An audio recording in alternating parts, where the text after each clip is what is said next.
In the heart of ancient Israel, under the oppressive rule of the Philistines, a miracle took place. A barren woman, through divine intervention, was promised a son named Samson, who would be unlike any other. He was to be a Nazirite, set apart for God, his strength bound to a sacred vow, his hair was never to be cut. From his first breath, Samson carried the weight of destiny. The fate of the Israelites, their deliverance from Philistine hands, rested on his shoulders. He grew, and with each passing year, his strength became more apparent, a testament to the power of his vow. His name echoed through the valleys and hills, a beacon of hope for the oppressed Israelites. But within Samson resided a duality. He was a vessel of God's power, yet prone to the desires of the flesh. He was a fearsome warrior, yet easily swayed by beauty and passion. This internal struggle, this battle between righteousness and human weakness, would define Samson's life and lead him down a path paved with both glory and despair. Samson's strength was not merely spoken of, it was witnessed in feats that became legend. Once on his way to find a wife, a young lion confronted him. With his bare hands, Samson tore the beast apart, a testament to the raw power he possessed.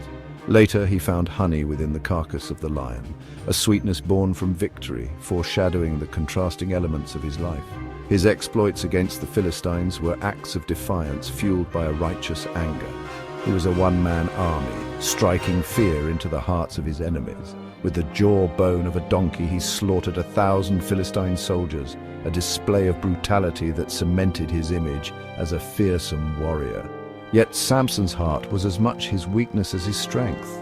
He fell for women who did not share his faith, women who saw him as a tool for their own gain.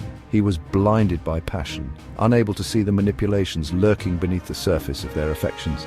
His love for Delilah, a Philistine woman of captivating beauty, would prove to be his undoing. Delilah, seduced by promises of riches and power, agreed to betray Samson. She feigned love, weaving her deception around him like a silken web. Time and time again, she pressed him to reveal the secret of his strength. Each attempt met with a fabricated tale. But Samson, blinded by love and lulled into a false sense of security, eventually succumbed. He confessed that his strength resided in his hair, in the sacred vow he had carried since birth. In the dead of night, with Samson sleeping in her lap, Delilah betrayed him. She summoned the Philistines, who shaved his head, severing the source of his power. Samson, weakened and vulnerable, was at their mercy. The Philistines seized their prize. They blinded him, extinguishing the light from his eyes, and bound him in chains. He was a spectacle paraded through the streets of Gaza, his former glory a distant memory. The once mighty Samson was now a broken man, a prisoner of his own desires and the consequences of his trust. Years passed, and in the darkness of his prison, Samson's hair grew. With it, a glimmer of his former strength, a flicker of hope rekindled. He remembered his vow, his purpose. He cried out to God, begging for forgiveness and one final chance to strike against his enemies. The Philistines, drunk on their victory, held a grand celebration in the temple of their god, Dagon. They brought Samson out, a frail plaything for their amusement. He stood before the jeering crowd, his sightless eyes fixed on the heavens, his heart filled with a newfound resolve. With the last vestiges of his strength fueled by divine intervention and a desire for redemption, Samson pushed against the pillars of the temple.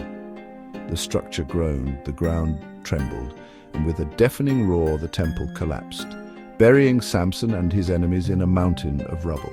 In death, he found his ultimate victory, fulfilling his destiny and delivering his people.